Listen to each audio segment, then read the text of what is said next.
Crystals, what are they? No, seriously, look at all these amazing structures and forms. They're beautiful, they're powerful, and they're life. Crystals are the essence of life manifesting within the earth, the blossoms of the mineralogical portion of the earth. Recognition of these energies and forms of crystals can greatly benefit your personal growth. It is a very basic consciousness, not as intricate or advanced as some life on earth. Crystals definitely don't have the thinking capacity of humans, or even the biological reproductive systems of plants, but they are life. And today I'm going to show you how this works. Crystals are defined as being a mineralogical body with a characteristic internal structure and enclosed by a symmetry of plane faces. They are, however, much more than that.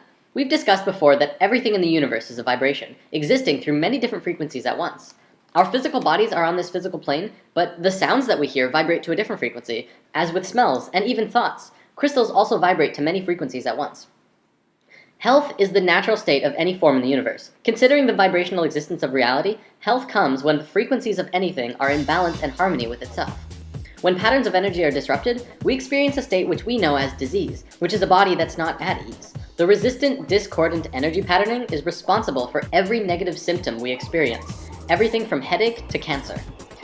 Crystals and gemstones have a vibration that is free of resistant patterns. They are among some of the structures in the physical dimension which have the most balanced, cohesive, strong, and intentional frequencies. Their unchanging physical structure is a reflection of their innate energetic pattern of balance and strength, which are incorruptible. In the physical world, you pick up a crystal and feel it as something separate from you that you're just holding. But on higher frequencies, you're actually interacting with that stone energetically.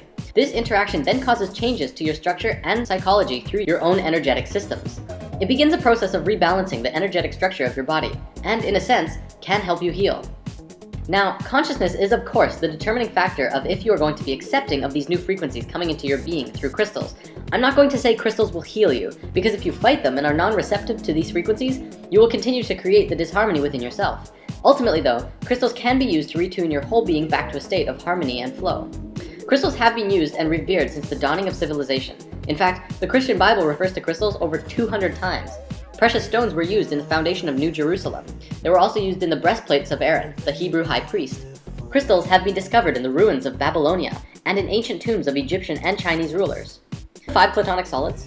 Science understands that all atomic patterns and molecular structures were based on these 5 forms. They create the forms that the universe manifests through. Well, here's the atomic structure of a beryl crystal. It's the flower of life, the creation pattern flowing through the structure of this crystal. Now, not all crystals are like that molecularly, but they are very geometric. There are 6 categories of crystals. Of course, there are lots and lots and lots of kinds of crystals, but no matter how many there are, they will always be in one of these categories: isometric, tetragonal, hexagonal, orthorhombic, monoclinic, and triclinic. For the most part, all of these systems are derived from the hexahedron, also known as the cube. One of the biggest things about crystals is that they can transmit frequencies. From a metaphysical perspective, we can transmit thoughts and emotions through crystals, but scientifically, does that make sense? Would you believe it if I said that pretty much all of modern computing technology was based on the living element of crystals? Consider the radio. The first radio was a crystal set. They would cut a piece of quartz crystal and touch a wire to it. The frequencies transmitted through